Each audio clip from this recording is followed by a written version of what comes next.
So it is my pleasure to host session 2 on blockchain techniques, crypto, and trends in investing. So it's a very exciting topic. So I actually helped Dr. Inser and Dr. Dobelman in 499 and 699 this semester, and we covered cryptocurrency. So it's very timely. Okay, so it is my privilege to introduce our first speaker for the second session. So Manolo Sánchez.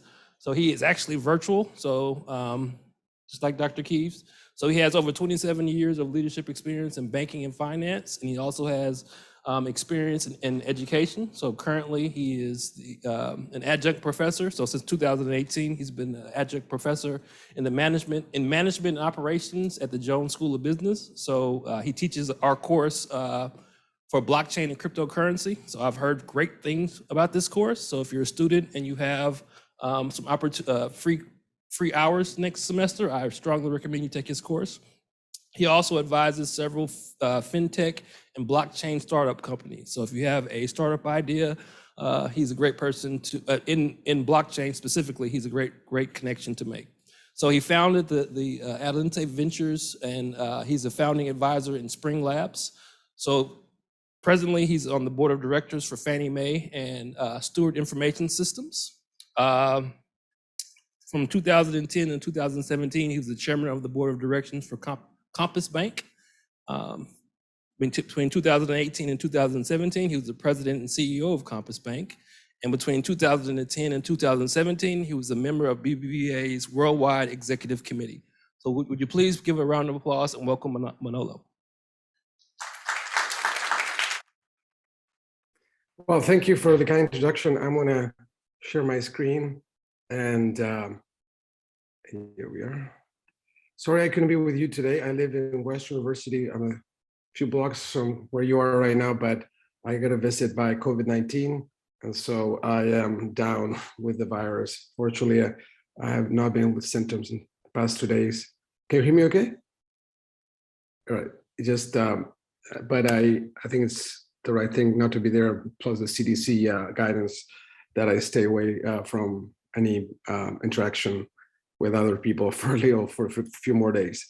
But I'm really excited to be with all of you all today. I want to be especially start by thanking Dr. Inser for really inviting me to this conference, but also for starting the collaboration with Coffees and with the statistics department around some of the teachings we've been doing. This will be our third year, I believe, starting next fall with program with students. So it's been exciting. I have been teaching blockchain and crypto for MBAs for 3 years already, but bringing this to the undergraduate population is fantastic. And as you know, probably Brian Armstrong is a Bryce alum, graduate of the school. We are BBVA Ventures. We're very fortunate to invest in Coinbase in the C round, and have known Brian a number of years. But I think it's such an incredible opportunity to further accelerate the relevance or the presence of Bryce in this crypto world, which it has a lot of credentials for on its own right. So what I wanted, this is going to be a more general view of what the thing is certainly one of the frontiers of financial development in the world is clearly decentralized finance. So it's going to be more of a general view. The reason being that there are so many different aspects within it that we could go down some rabbit hole and get really lost very quickly here. So I want to give you the overview, but we have materials here that would allow me to go further into some of the functionality that's being used or is being currently adopted generally in this space. So I'm basically going to start with some definitions just to level set that we all know what I'm talking about here. And then I'm going to go into illustrate at least 5 different areas of DeFi that are currently active and that have seen a substantial amount of total lock value in the space.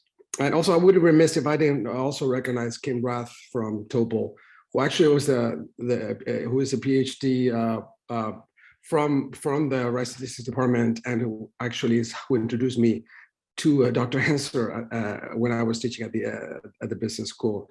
I am, if you don't know about Topol, it's a homegrown blockchain company here, Rice, founded by 3 PhD students. And it's an amazing blockchain, layer 1 blockchain with a focus on sustainability and social impact. Very interesting blockchain application. Anyway, let me move on to the definition. So it's all conventional, or could be relatively arbitrary. People use the term DeFi for many things that are not DeFi, but I want to make sure that at least I give you my definition. It's generally, we use this framework based on the people that track DeFi solutions and the total locked value. So the money that's being really thrown into the smart contracts that operate in this DeFi protocols, typically DeFiPulse.com and DeFi Llama. Those would be the two that I would refer to that have a more holistic view over the Ethereum part of DeFi, but also whether there are other layer ones like Solana and Cardano that have some activity, as well as Binance Smart Chain. But I say that generally we're talking about decentralized protocols that provide some kind of financial services like functionality. That's a very broad definition, because and it's by design. The main ingredient of a DeFi protocol is it has to be decentralized. And what we mean by decentralized is that there's really no ownership. It's to simplify it, it's a bit like a co-op. Or has a decentralized governance system or regime, and therefore you will see typically this DeFi solutions, the cash flow that's generated is distributed among the participants some way for the majority of it is, and then there's typically also governance tokens, which is also one of the interesting paradigms of DeFi that's brought to our world today. A bit is that we are seeing the monetization of governance rights, which is an interesting phenomenon to the size and to the value that we have never seen before. So these governance tokens, so most of these protocols issue governance tokens that they really are useless. I mean, they're useless. They don't serve any purpose. They don't capture any cash flow from the protocol. All they do at best is let you vote on some of the features and functionality that builds the governance of the protocol. Now, I want to say this: the main paradigm, or the main construct upon which DeFi is built, is the idea of programmable money. And I'm assuming most people are familiar enough about crypto this day and age to understand that this is the second generation crypto, where we have a fully a Turing complete sort of form of cryptocurrency, and therefore we can use some kind of layer 1 blockchain to smart contracts to create basically programmable functions for that cryptocurrency to execute certain conditions. And so whether they're proof of work or proof of stake blockchains, it's irrelevant, but the majority of them at this point the majority of the DeFi is really on Ethereum, probably 80 to 90% of it. And then slowly moving to the new generation of proof of stake blockchain and layer 1 blockchains because of the gas fee and the saturation in the Ethereum network, mostly related to NFTs, but not only. DeFi had its own pressure on the network generally. So I think that the main theme is, if you want to dumb this down and tell my grandma what is DeFi, I have to tell her, this is a bank on steroids. Banking on steroids, and the reason it became so strong or so popular is that we suddenly had at least about at the time this total market cap was around $3 trillion. That was in October 2021. It's come down, as you know. The cryptocurrency market cap is around $2 trillion nowadays.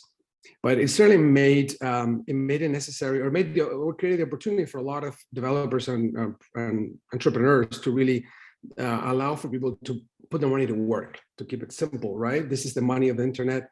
This is the electronic money that will be running on these highways of value that have been built for the future. And when this money is actually becomes so big that suddenly people are trying to help us move that cryptocurrency and get some return on it to illustrate one possible use of it, right? couple more aspects on definitions, and I'm going to jump into some of the specific cases. You will see this. If you haven't been exposed to DeFi, that will give you a very good immersion into it for the first time. But in the one definition around stablecoins. So stablecoins typically are excluded from DeFi because basically they're not really decentralized. They're a bit of a hybrid. In fact, some people would argue they're centralized in the sense that, you know, most of this, particularly the US domicile ones, with all this excitement around the need to regulate them and all this moral hazard sort of view around them nowadays, you know, the money has to be in a bank somewhere. There's an auditor. There's all these features of centralization that are they're not part of DeFi. They're not part of decentralized technologies overall generally. So that excludes all these stablecoins out of this. And the only stablecoins we keep in DeFi are the decentralized stablecoins, typically the ones that use some kind of algorithmic or crypto collateral function. So things like one has become super popular in recent times, UST Terra, but before them, probably the biggest, and it's probably still the biggest protocol in DeFi still MakerDAI, which is a crypto collateralized stablecoin, basically using Ethereum, an over collateralized contract of Ethereum to create stablecoin. To cut a long story short, it's actually a fascinating top platform. If you haven't been exposed to it, DAI is the name of the stablecoin itself. And then the last point I would make, this has the features, as you would expect, of most things you see in the crypto. They're super composable. And so this whole ecosystem that gets built on any of this functionality we're going to be talking about, you'll see when we talk about lending, how yield farming came about really, really quickly on top of the idea of optimizing for yield in ways that are very transparent and very programmable. At the end of the day, very decentralized. So maybe one last point I would like to make. When we talk about decentralized versus DeFi, there's a CeFi, there's a centralized finance world within crypto, which basically, you know, we will talk about them as we think about examples. But you know, Coinbase is a very nice, you know, centralized machinery owned by traditional shareholders, and they are providing exchange functionality. And so we have them being part of the CeFi world, but then we have the DeFi version of Coinbase, which is Uniswap. And typically we see that also with in the lending side of things. We've seen companies like Salt who've been in the crypto lending for a very long period of time before even we saw the arrival of Compound or Aave or some of the protocols that we're going to be talking about next. Anyway, hopefully this gives you, this is another feature of DeFi, the extensive use of oracles. So if you've never heard of oracles, these are data feed platforms and protocols that are very popular and actually very needed for DeFi to work. So there are, the biggest one is the Chainlink protocol. And by the way, all these things have tokens, as you probably know, those either in the space. So there's always like people that want to look at the tokens as we talk about these protocols. Again, very important if you explore tokens to remember, particularly as we talk about DeFi, that these tokens are, for the most part, governance tokens. So there's no real direct, they're not for sure not security tokens. They're really governance. They only let you vote. But I'll show you a few slides how incredibly volatile these assets have been over the last few years. If there are any questions, feel free to throw them at me on the chat. I can react to those better than I can react to the floor. But anyway, so let's go through the first functionality, which is very simple. I mean, this makes a lot of sense for people. We have $3 trillion worth of assets at one point, right? Why wouldn't you lend that money on to someone else, right? And get a yield for it. One of the problems is Bitcoin does not really allow for that. It's not built to create any kind of condition programming on top of it. But you can do that on Ethereum. And so it was very easy to create protocols that actually took advantage of this idea, a very simple idea, this asset liability play. And so we saw there, you have some example of the more popular protocols, there are Aave and Compound, which basically allow for a number of cryptocurrencies to be lent. And then within certain loan to value, you can actually borrow it back, the sort of part of the collateralized amount in typically in a different crypto. Now, the way the compound and Aave work is, as I was saying earlier, they're basically open source protocols, smart contracts that are fully transparent, that you can read the smart contract on basically on Etherscan, and can see every line of code of how this thing works. And then the holders of the governance token, comp or Aave, get to vote on things like, what's the loan to value in the system. If they wanted to add another crypto to the system, they would have to approve it, and many other features. And this has gone from being very basic. Compound still stays somewhat basic, but Aave is becoming like a very sophisticated, sort of borrowing and lending platform for crypto at this point. What is important to know is, because folks that have not been paying attention to DeFi on a daily basis, and it's you can actually watch this in real time, as particularly as said on DeFiPulse.com for the Ethereum compatible protocols. But look at that, look at the growth, and this is just Compound. So this is one lending platform that went from nothing into a $12 billion asset. Now it's come down significantly since the pandemic started, but it did come down, regain, and since the war in Ukraine started, then it has come down significantly again. But I mean, this is a nice, decently sized mid-size. I mean, I would call this more like a community bank or a large community bank with $12 billion in assets. And this is a smaller one. Aave at this point probably holds 3 times this amount of locked value in it. But the delta of this is what's incredible. It's just how these protocols just get launched and they get adopted very quickly. Because as I say, there's plenty of there's plenty of value out there in the crypto world that wants to get going and get some traction and some return. The other big, very popular DeFi solution that was also an early success were the centralized exchanges. So these are Coinbases that have been owned by the people, if you will. I mean, I'm oversimplifying. Some of you know that the issue of decentralization and the decentralized governance is somewhat arguable. Although I always point to the fact that it is so decentralized that Uniswap itself was actually cloned. If you know the space, actually, this thing called SushiSwap is actually literally a clone of Uniswap. They basically copy the code and put it again with a different name and eventually different features. But and there was even a vampire attack on Uniswap by SushiSwap. But so that's, at least that's a test. That is a test, or at least to me, that's a proof that a world in which things are so decentralized, you can actually clone the code and get away with it. That's the world that's pretty centralized, as far as I can tell.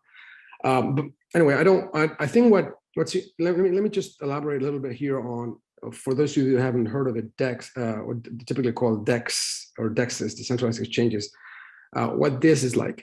So basically, the folks that started Uniswap with that silly pink unicorn logo on it, what they wanted to create is a Coinbase, that doesn't have a shareholder in the traditional way. And so what they did is they said, why don't we allow people to provide liquidity to pairs of trading and in paired trading books, and those people can actually share in the fees made by the exchange, and those are very sizable. Although I have to say, today is actually Coinbase's lowest market stock price we've seen since it came out, so it's probably not a good day. But the movement, the volume of trade in crypto is obscenely high, and the fees are also very high.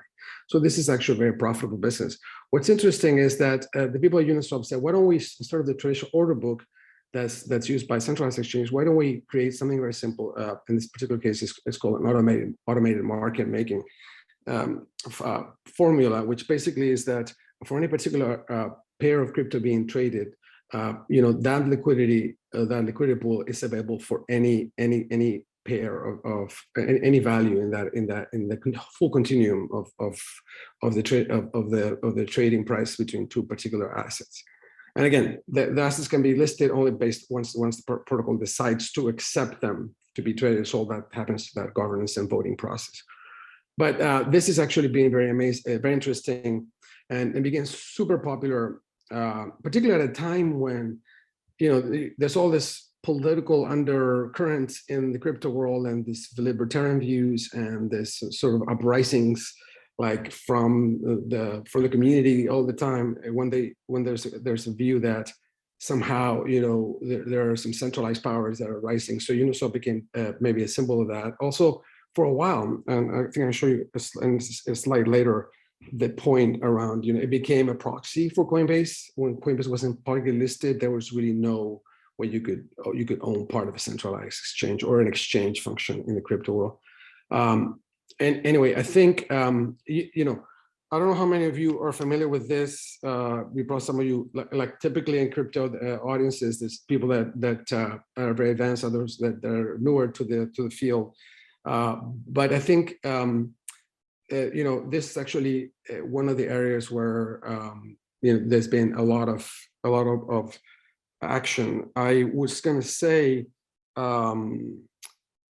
Uniswap has actually evolved a lot from what I'm presenting to you. So AMM was Uniswap's V2. Now they create, because it got cloned and vampire attacked and all these other soap opera things that happened to Uniswap. But by the way, Uniswap also made the biggest airdrop in the history of DeFi. Just basically gave away airdrop, is giving away all this governance tokens to their people that had actually been using their platform. Got like a little kicker from Uniswap.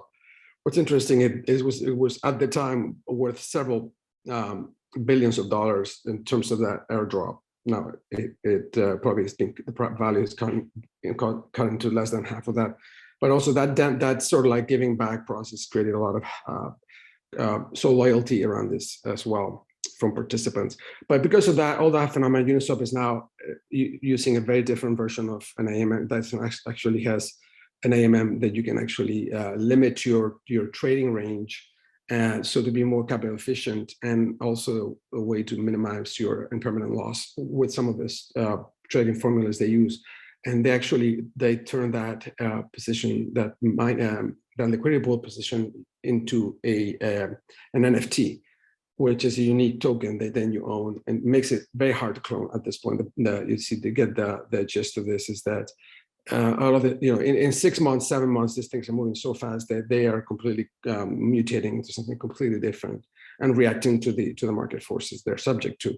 Again, Uniswap total volume locked, amazing numbers here as well, just going from nothing to $8 billion in shortly in summer, basically. And people just, these are actually people providing those liquidity pools to the trading platform so that the pairs can be traded. And then, as I was saying earlier about this, what's interesting about, well, it's interesting what you're like probably thinking, well, this is total madness, but I mean, trying to stay away from judgmental adjectives here. The issue around, you know, whether, you know, governance token can have so much value. I mean, this graph shows the market cap of the Uni token, which went as high as $40 billion at one point, and is now shy of 10. Of course, part of it, as I was saying earlier, was related to the fact that people that couldn't get to own an exchange, you know, staking in an exchange, whether it was Coinbase or Kraken or whatever your favorite exchange is. And there's so much money being made by this exchange. It's insane, particularly Binance, as we all know, who is the largest exchange in the world. But the point is, there are some people who are really, by the way, they're very desperate to get their hands on stock ownership stakes in crypto, and, you know, or in this day and age in the metaverse. I think I hear people, I know of people that are just desperate to get their hands on OpenSea, for example. It's like, you know, when it's OpenSea, OpenSea has there's no way, unless you were a VC funder of it, you can own OpenSea. But there's this fascination clearly with, you know, owning the next stage in this now called Web 3.0 world. And so that was probably what you saw in the run-up for Uniswap. And so I'm going to move on to other. So we've gone through lending, we've gone through decentralized exchanges. I know I'm probably going to be running time here shortly, because I think we said 25 minutes plus, so that I have time for questions. So maybe I'll just fly through the next few slides and then we can come back there. So the idea of stable coins that are decentralized, again, if you are not familiar with these, this is actually a huge, its own rabbit hole. As I said earlier, MakerDAI is a crypto collateralized crypto stablecoin. Terra is very popular nowadays, using Bitcoin and other assets to create an algorithmically stable coin. We also have seen wrapped assets. So, for example, one of the fascinating things, which I love, because I'm not a big Bitcoin believer, which is unusual in the crypto world. But what's interesting is that all the Bitcoin I want to own, I usually own it in a wrapped feature. So there's an ERC20 token I can buy on the Ethereum platform, but it basically has a Bitcoin locked in it, and then I can put it to work in DeFi. And so a lot of Bitcoin actually gets kind of wrapped in a way so that they can interact with the Ethereum virtual machine, which is the computing language that runs on Ethereum. By the way, if you've heard some of these big hacks we've been hearing about in the last few weeks, and there seems to be at least 2 hacks in the several hundreds of $1 million price tag every week, it's because this wrapped assets, not so much wrapped Bitcoin hasn't been hacked as far as I know ever, but some of these wrapped technologies are used to create cross bridges between this blockchain, layer 1 blockchains, and so those bridges have been having issues and have been hacked a few times recently. But anyway, just to reconcentrate on wrapped Bitcoin, that's the ticker is WBTC. It has a market cap of $12 billion at this point, and the technology is pretty robust. If you're interested, this is an area where we have our students spending time on this technology. It's a pretty secure way of locking down a Bitcoin and putting it on an ERC20 contract. Derivatives, we don't have time for this, but I know there are a lot of you in the room that know more about this world than I. Fascinating platforms out there, in particular Synthetics and DYDX, with the ones that have almost traction. DYDX, a relatively recent comer to platforms where you can create all kinds of perpetual derivatives on all sorts of assets, as well as synthetics. And by the way, some of these platforms are off for US persons because they've been created through ICOs and with tokens that the US SEC would deem to be illegal, and therefore they didn't go through the proper sort of offering process. And so some of these tokens you can only go through unless you're overseas or using a VPN that puts you overseas, and even some of that doesn't work. But DYDX and Synthetics have a great deal of depth. And then finally, insurance. I'm going to skip through this very, very quickly.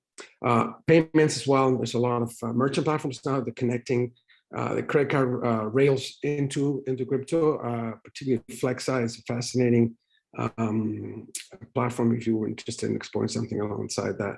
I would recommend them. And so there, again, as you would expect, a lot of players. This is a space that's on fire. There's some estimated last year there was about $20 billion worth of equity thrown at crypto ventures of all sort of flavors and functionality. It is a world of its own by now. With we didn't talk about NFT, and so this is actually one slice, I believe, from CB Insights that can give you, or this is the blog, but you'll find it. I have copies of the slide of the deck available for anyone if you wanted to go down any of this rabbit holes further. I would recommend though this last 2 slides.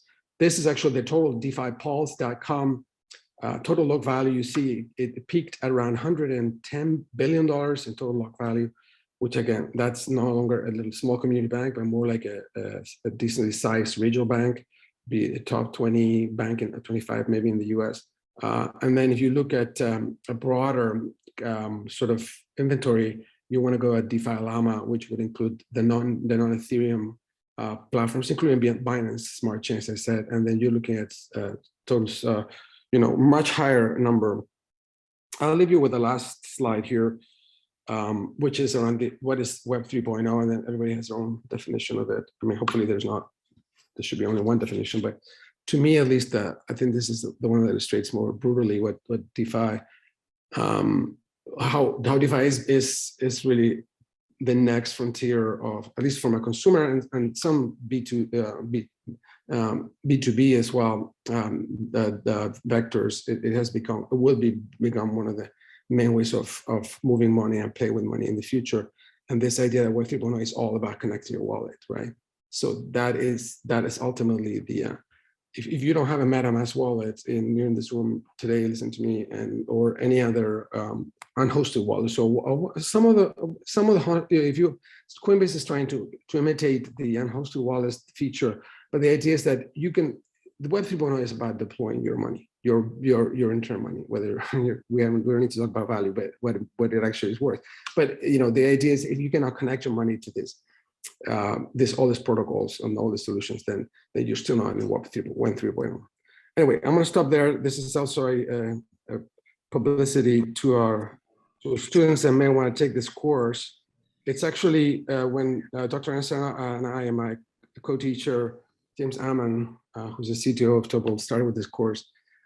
We felt that we had enough for a few hours and credits. This space has gotten so big that there's so much, there's so many opportunities to actually learn and teach here. That's it's a very exciting time, and so I want to sort of mention that. And Kathy, it's been a great idea to make sure we get these courses at Rice at this point. I agree. Thank you very much. So would you guys put your hands together? Manolo for his talk. So with that, I would like to open up for questions.